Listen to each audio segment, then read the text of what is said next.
how to structure your shoutout the right way to make money with Instagram influencers. Living the life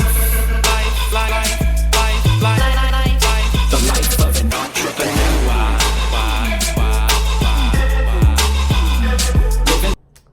What's up guys, Ninos Shamo coming back at you with another video, and in today's video we're going to be talking about how to set up your Instagram influencer shoutout, specifically how to structure your post so that you get people to convert on your website. Because I see a lot of people with really good websites, really good products, but they don't know how to structure the ad post. That's a problem because if it doesn't look good, people aren't going to go ahead and actually click it to check it out, check out your website, check out your product, and buy from your store. So with that being said, I hope you guys enjoyed the video.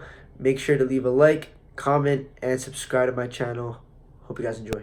What's up guys, so we're in my computer and let's get into it. So structuring your shout out. So the first thing you want to consider is the type of page you're going to be wanting to run that shout out on, right? So say if your product is like a dog product, you want to do big pages that revolve around dogs, like puppy lovers, something like that, right? Something along those lines. This video isn't really for like influencer researching, like finding influencers. This is more for how to structure the post itself. I'll be making another video talking about how to go ahead and find influencers, but for now we're going to be talking about actually structuring your post. So I just said the first thing to consider is the type of page you're running it on. If it's a meme page, you want to make sure your post looks like a meme itself. You kind of want to be congruent to the page that you're running the ad to, right? So you also want to make sure that the ad must match the offer, which is the post, right? So make sure you have the right product in front of the right audience with the right structure, and I'm going to be showing you a live example on how to do that. So over here I got the good old fidget spinner. This is a dead product, so don't try it, it won't work. But it was hot at one point, but now it's like dead. But when it was hot, people were doing a lot of influencer posts, and I'm going to be showing you an example of how I would do one if I was in the game at the time, which I wasn't, because this was I think 2 or 3 years ago, and I just started like almost a year now. So the way I would do it is I usually get a header, I make it big, right,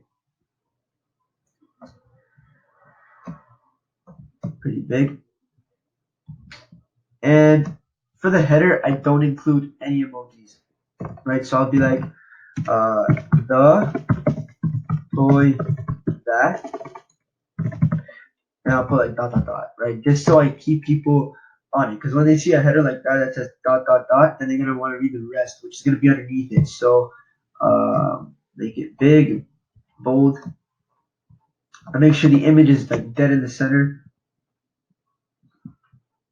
There you go. You'll know it's in the center when like the x-axis and y-axis both show like that, and that's how you know that it's centered. So once I do this, I center it, I have the header, I put a subheading right underneath the picture,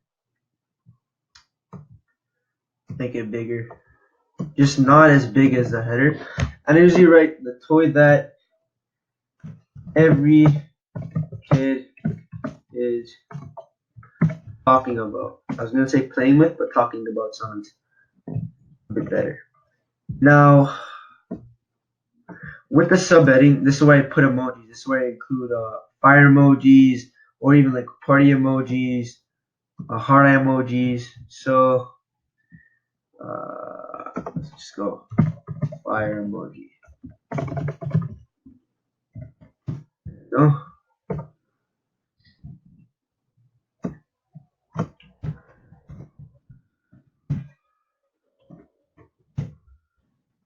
Make it smaller font, 236. Perfect. This is exactly how I would structure it. Really basic, but it's really appealing to the eye. You know what I mean? So if someone sees it, it's not like they're just gonna skip past the story. It's really gonna catch their attention. Especially the fidget spinner. It's a red color. If you were to do like black, I don't think people would stop. You know what I mean? Like you want to make it like a eye-catching color. So red, or is that like even orange? I'm not really sure. It's like a mix of both, but you get the point right now. Some people, if you were doing a shout out on a meme page, you can even include banners. So what I mean by that is I go here, I go to, well, not like that, like a rectangle. Let's move it like this. Put out like the corner, slide. I think I got it positioned on top, right? There we go. And you make this black and you make the text white. So what this does is it blends in with the meme page, because meme pages have a lot of posts where it's like the images in the middle and they have like a header that's like black, white, you know what I mean? So it really blends in with the page itself. You can do that for the bottom too. Let's move this out of the way. That there.